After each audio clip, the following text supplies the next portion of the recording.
হযরতে আব্দুল্লাহ আনসারীর জীবনী পড়েছিলাম, তিনি মাত্র একবার শুনেছিলেন এই ফরজ নামাজের গুরুত্ব।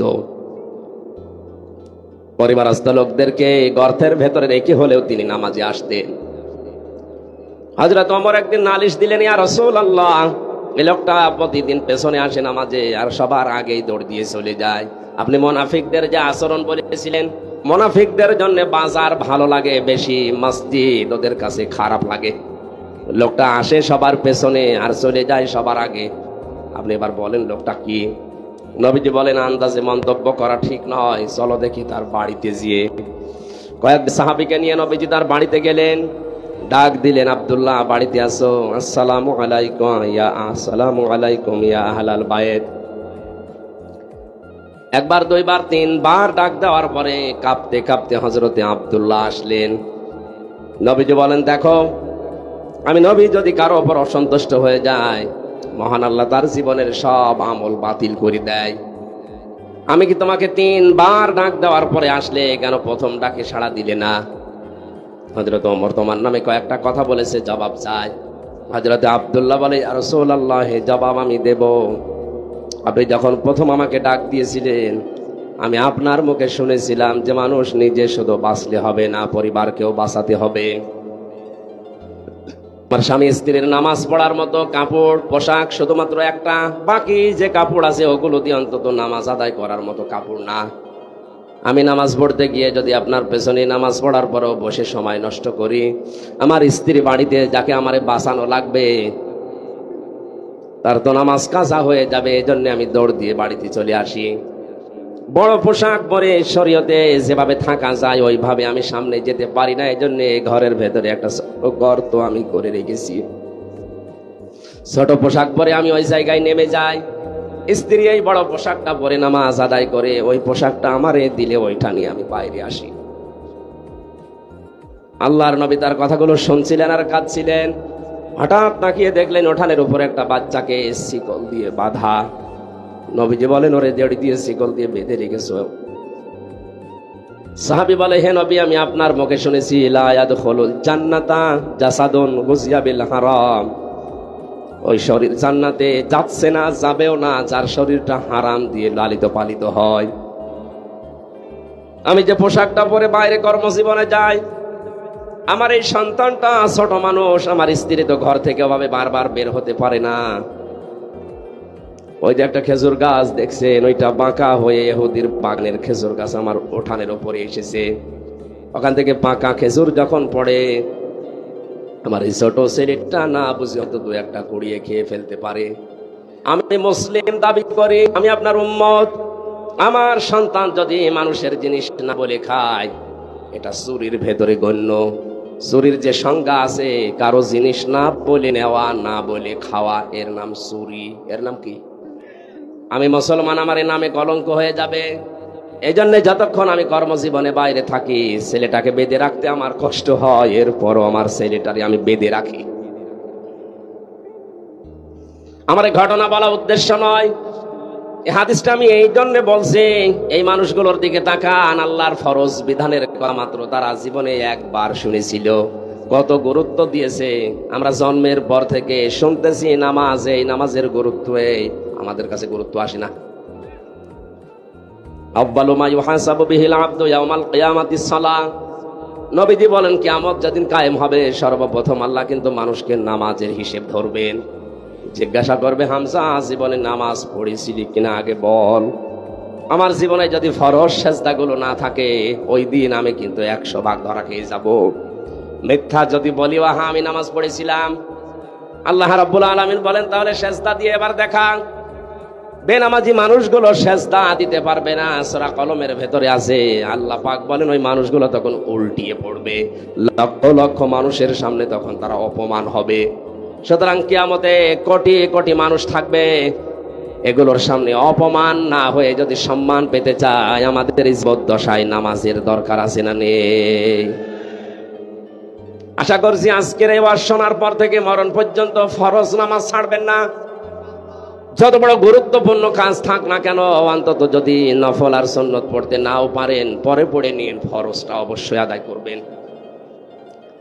মানুষ নামাজ অনেকে পড়ে না, তার ভেতরে অন্যতম কারণ হচ্ছে অধিকাংশ মানুষ নামাজের বিষয়ে জানে না।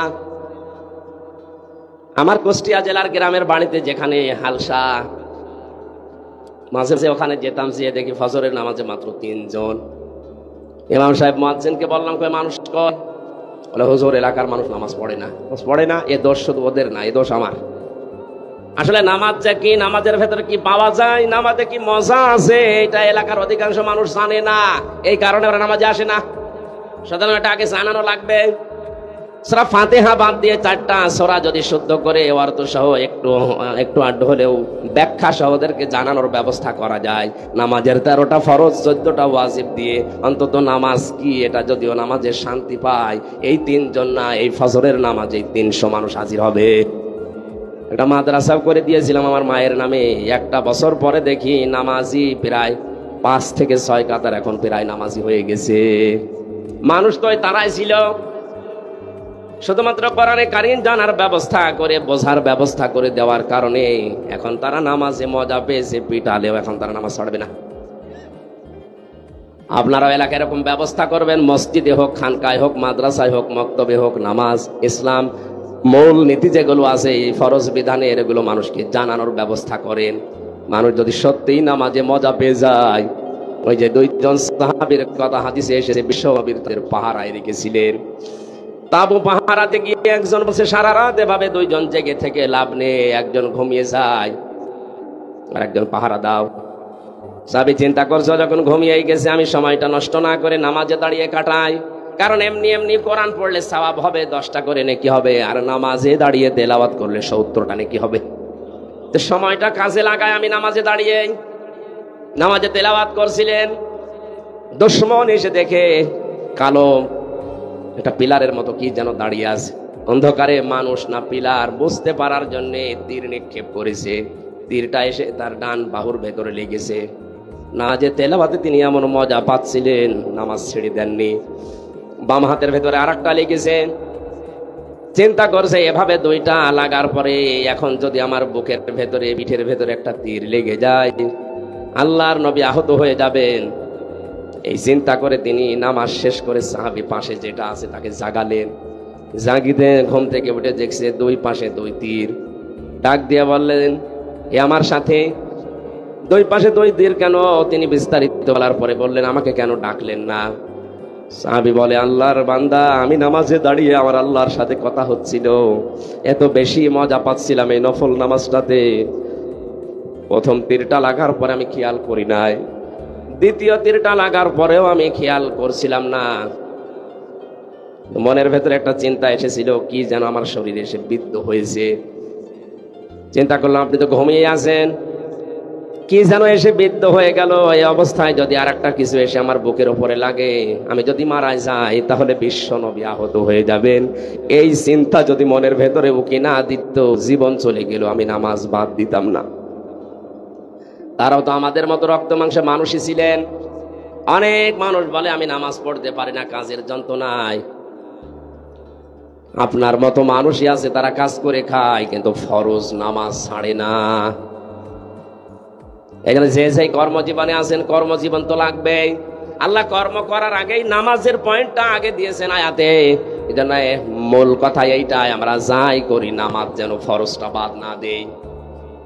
আল্লাহ পাক বলেন, নামাজ যখন শেষ হয়ে যাবে তখন তোমাদের কাজ হবে ফান্তাশিরু ফিল আরদি ওয়াবতাগু মিন ফাদলিল্লাহ। নামাজ শেষ হয়ে যাওয়ার পরে এবার আর মসজিদে বসে থাকা ঠিক না। এই তাকান, অনেকেই নামাজের পরেও মসজিদে বসে বসে গল্প করে, নিজের ছেলে কয়টা, মেয়ে কয়টা, কে কোথায় কি করে, এই গল্প জায়েজ নেই আপনার জন্য। নামাজ শেষ, আল্লাহ বলেন এবার ছড়িয়ে পড়ো, ছিটিয়ে যাও। কোথায় যাবেন? ঘরে। কোথায়? ফিল আরদি, জমিনে। সুতরাং আমরা নামাজি যারা এই দেশে আছি, নামাজ শেষ, মসজিদের কাজ শেষ, এবার ছড়িয়ে পড়া লাগবে কোথায়? আরো জোরে। জমিনের ভেতরে আছে কৃষি ক্ষেত, জমিনের ভেতরে আছে ব্যবসা বাণিজ্য, জমিনের ভেতরে আছে থানা, জমিনের ভেতরে আছে কোর্ট কাছারি, আদালত। আসতে বলেন। এই জায়গাগুলোতে আপনি যদি ছড়িয়ে না যান, ওই জায়গাগুলো বিপরীত যারা আছে তারা দখল করে জুলুম চালাবে।